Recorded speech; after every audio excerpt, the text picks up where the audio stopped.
토익은 해커스 영어도 해커스 고득점 메이커스 만점을 받아버렸어 안녕하세요. 해커스 학원에서 RC 담당하고 있는 양지혜입니다.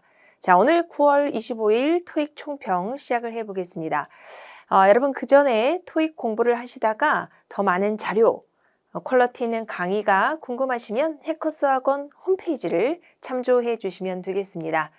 자, 오늘 전체적인 시험 난이도를 좀 살펴보겠습니다. 파5는 뭐 어려웠던 문제가 없었던 거는 아니에요. 그렇지만은 그 어려움의 난이도가 평달에 비해서 조금 낮았다라고 볼 수 있을 것 같습니다. 그래서 어휘 문제가 좀 있고 문법도 약간 헷갈리는 게 있긴 했지만 그래도 시간 소모적일 만큼 그렇게 고난도는 아니었다. 그래서 난이도는 중 정도로 책정을 해 보았습니다.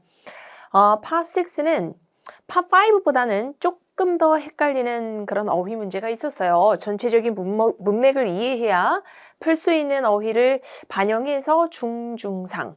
파7은 싱글에서 특히 뒤에 나오는 이제 기사 지문에서 조금 헷갈린다라고 하는 그런 지문이 있었습니다. 기사 지문 같은 거. 네, 거기서 여러분들이 시간을 좀 많이 지체했을 것 같아요. 그런데 뒤에 와서 다시 2중, 3중 지문에서 조금 난이도가 역시 평달에 비해서 그렇게 높지 않았다. 물론 뒤에 있는 3중 지문의 길이가 이메일이 많으면서 조금 길이가 길기는 했지만 그래도 막 이렇게 꼬여있는 그런 난이도 높은 문제가 많이 출제됐던 달은 아니었기 때문에 중중상으로 볼 수 있을 것 같습니다. 자, 그러면 오늘 중요했던 문제들 한번 살펴보도록 하겠습니다. 일단 파5 1번 문제는 스킴하고 미션의 비교가 되겠습니다. 여러분 이 빈칸은 명사 자리예요. 그리고 보기가 모두 명사로 구성되어 있는 어휘 문제인데 이 팀의 빈칸 명사가 is 다음에 비동사 뒤에 이렇게 투부정사가 출현하고 있습니다. 이게 비동사 뒤에 보호 기능을 하는 건데 새로운 온라인 광고 전략을 구상하는 것이다. 여러분 이 비동사 뒤에 투부정사는 살짝 미래의 의미를 갖게 됩니다.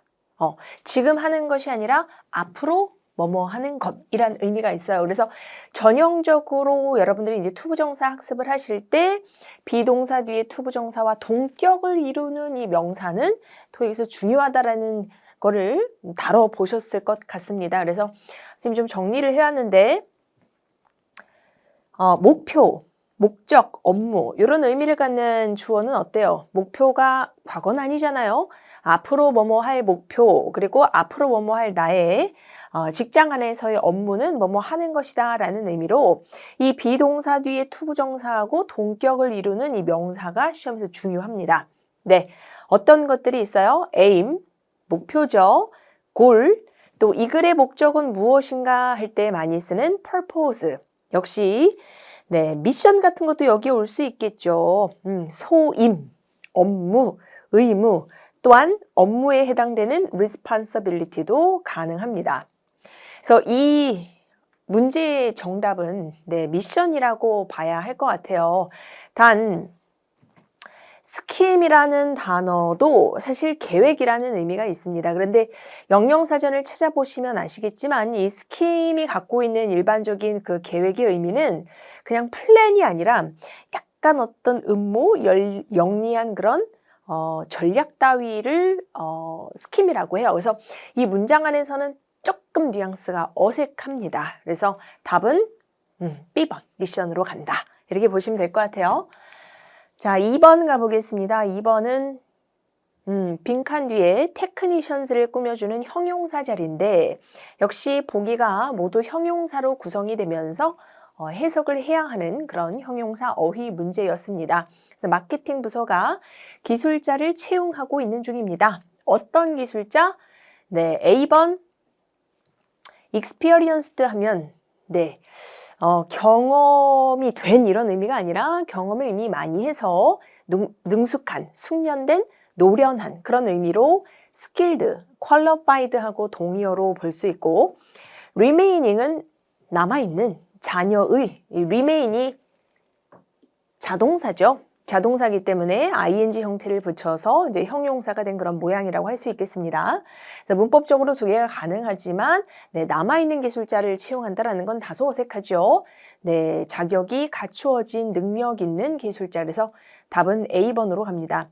근데 워낙 토익에서는 중요한 형용사기 때문에 이런 세 개의 형용사는 답으로 잘 나오고 특히 뒤에 사람, 즉 직업에 해당되는 명사가 나오면 정답으로 채택이 된다라는 거 꼭 유념해 두시기 바랍니다. 네, 3번 가보겠습니다. 부품이죠. 부품이 비싸다. 근데 뭐만큼 비싸다? 새 기계만큼이나 비싸다라는 의미예요. 그래서 빈칸 뒤에 as 구문이 연결이 되고 있습니다.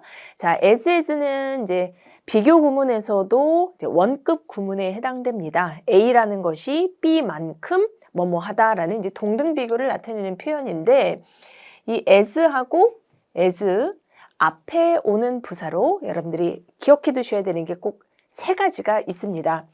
그래서 첫 번째는 nearly예요. 거의. 동의어로 almost. 거의 새 제품만큼이나 비싸다라는 의미.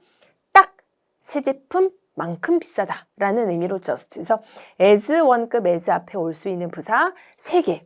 nearly, almost, just 3개를 꼭 기억해 두시기 바랍니다. 그래서 통상적으로 토익 시험에서는 사실 원급 구문 앞에 답이 되는 부사보다는 비교급이나 최상급 앞에 답이 되는 강조하는 부사를 많이 빈칸으로 출제를 하는데 이번 달은 조금 예외적으로 네, 이렇게 나왔습니다만 사실 보기 3개가 A번하고 그렇게 헷갈리지 않았었기 때문에 여러분들이 답을 고르는 데는 크게 어려움은 없지 않았나라는 생각을 해봅니다. 자, 4번 가보겠습니다. 4번은 빈칸이 명사 자리예요. 그렇죠? 제주 랩 실험실이 출간했다. 그래서 빈칸 명사를 출간했는데 그래서 이 명사가 뒤에 뭐의 주제예요? 식습감과 당뇨병 사이에서의 어떤 상관관계에 대한 삐리리를 출간했다. 그래서 publish도 나오고 뒤에 이렇게 이제 뭐 연구의 주제에 해당되는 전치사가 있으니까 research on 이렇게 써도 나쁘지 않나 싶습니다. 그런데 또 보기에 study라는 단어가 있었어요. 연구 결과를 출간했다. 이런 형태로 네, 두 개가 나란히 있을 때 사실 의미상의 큰 차이가 없고 publish의 목적으로 둘 다 크게 지장이 없어 보입니다만 여러분 중요한 건 앞에 있는 관사예요. 참 문법에서는 중요한 존재입니다. 이 관사, 더, 소유격 플러스 불가산명사가 가능해요. 이 중에서 더와 소유격은 불가산명사 앞에 붙여 쓸 수 있지만 부정관사 어나 어는 불가산 앞에 올 수 없습니다. 그러나 가산명사 앞에 더, 소유격을 모두 쓸 수 있죠. 중요한 건 이런 팩트보다도 사실은 이 두 개 중에서 리서치가 무슨 명사다? 얘가 불가산 명사다라는 팩트가 사실은 중요했었습니다. 그래서 A번은 앞에 있는 어와 어울리지 않아서 탈락이고 정답은 study로 가게 된다.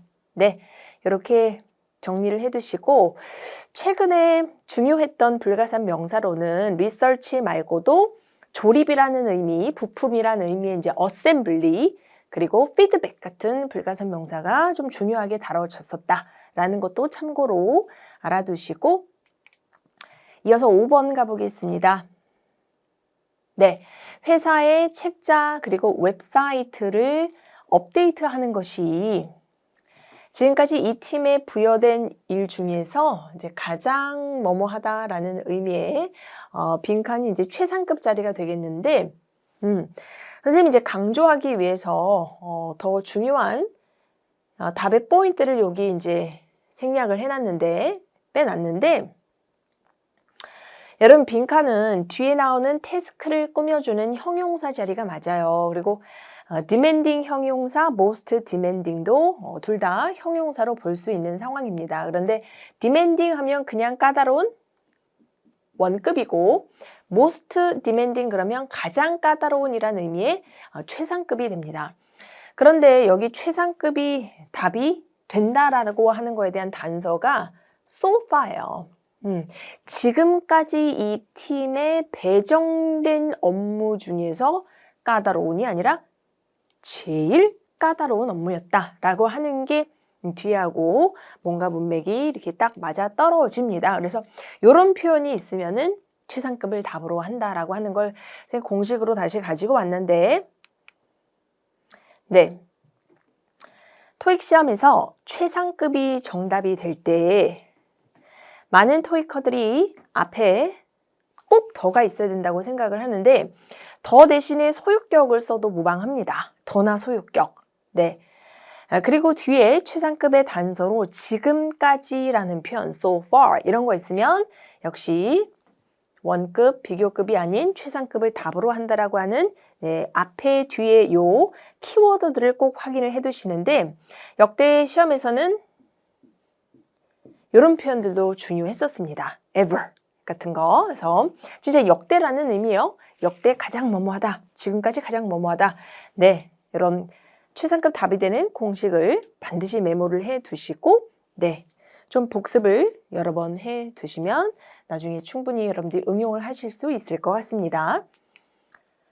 자, 6번은 대명사입니다. 대명사 문제인데 네, 요거 선생님이 사실은 해커스학원 정규 8행위에서 가지고 온 문제예요. 선생님도 이제 수업 시간에 많이 학생들한테 강조하는 문제인데 정말 네, 딱 시험에서도 중요하게 이렇게 다뤄집니다.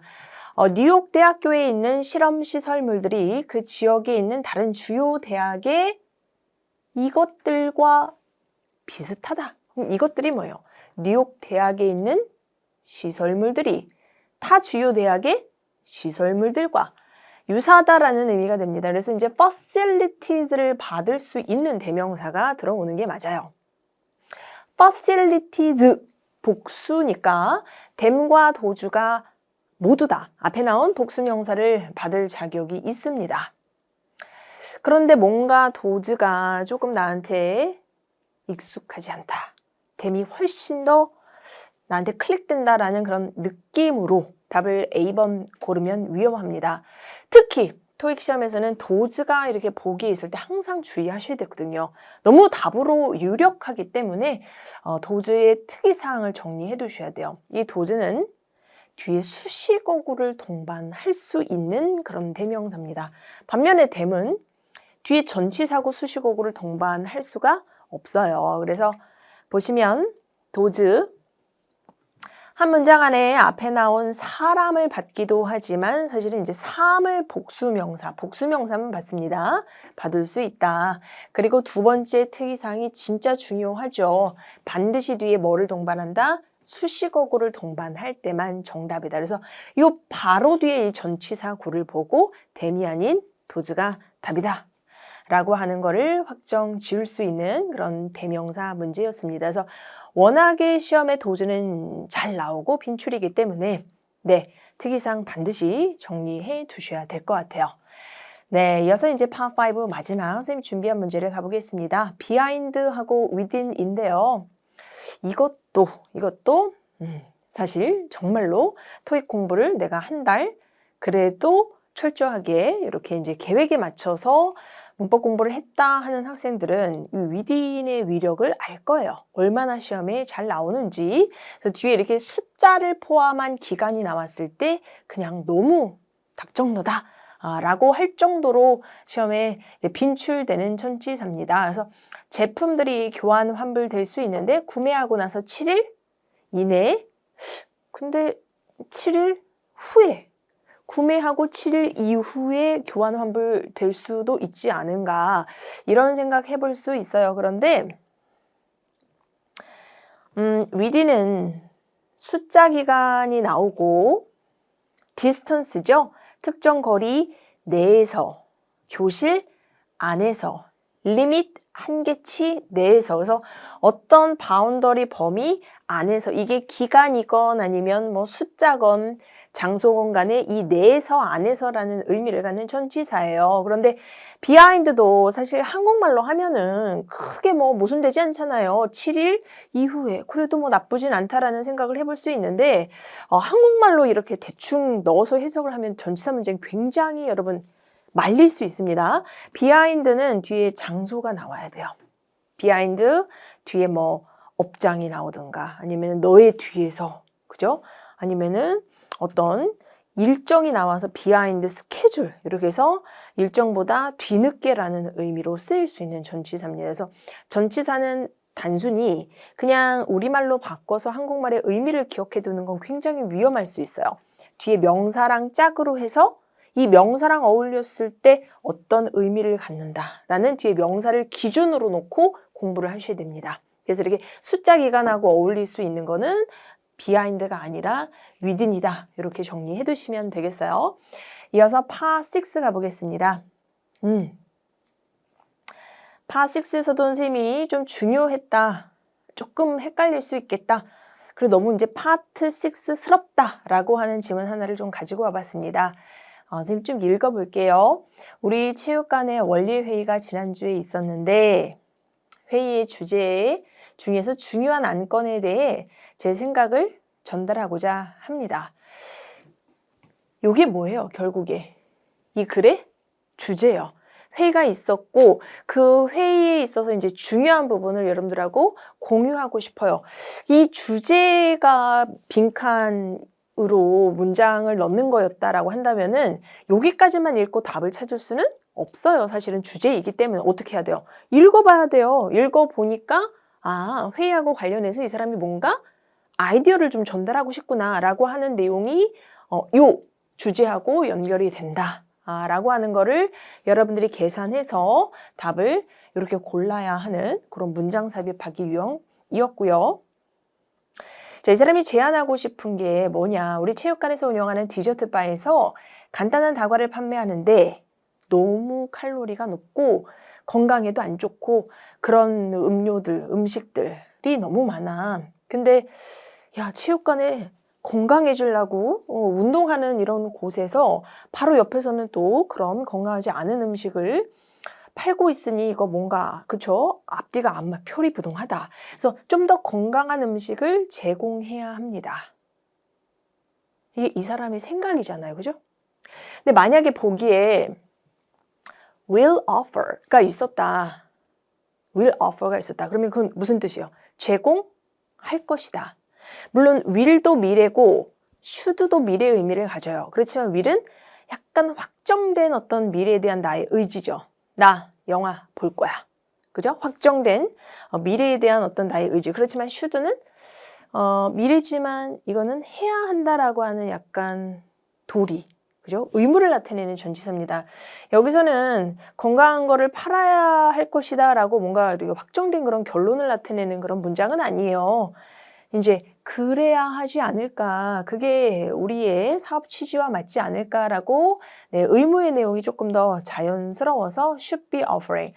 이 팝6에서는 이런 게 좀 어렵습니다. 그렇죠? 시제가 미래 시제는 맞는데 보기에 이제 조동사의 약간의 그런 뉘앙스를 물어보는 형태의 문제는 조금 어렵지 않았나 싶습니다. 이어지는 이제 부사로 애프터 올은 결국 이런 의미죠. 결국에 결론적으로 우리가 지향하는 바는 이 체육관을 이용하는 사람들의 건강과 안위가 아니겠니?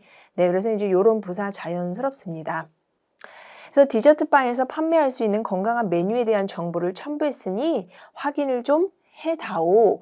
이 정보가 이 글을 읽는 여러분들에게 어땠으면 좋겠다? useful, 이용했으면 좋겠다. profitable은 무슨 뜻이죠?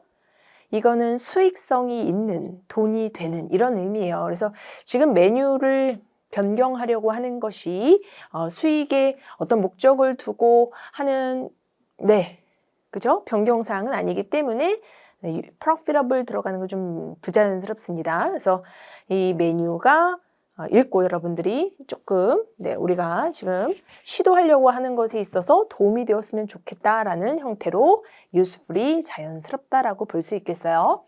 네, 좋습니다. 그래서 Part 6를 학습하실 때는 전체적으로 문맥을 좀 보셔야 돼요. 문맥을 보셔야 된다라고 하는 거. 그래서 문맥을 보고 주제를 찾고 문맥을 보고 시제를 찾고 문맥을 보면서 단어, 그렇죠? 전체적인 것을 이해하면서 단어 그리고 부사를 넣어야 된다라고 하는 거가. 근데 이번 달 이제 Part 6가 그렇게 막 길거나 까다롭진 않았기 때문에 네, 이 정도로 정리를 해보도록 하겠습니다. 이어서 이제 Part 7 독해 가볼게요. 점수 잡는 Hackers.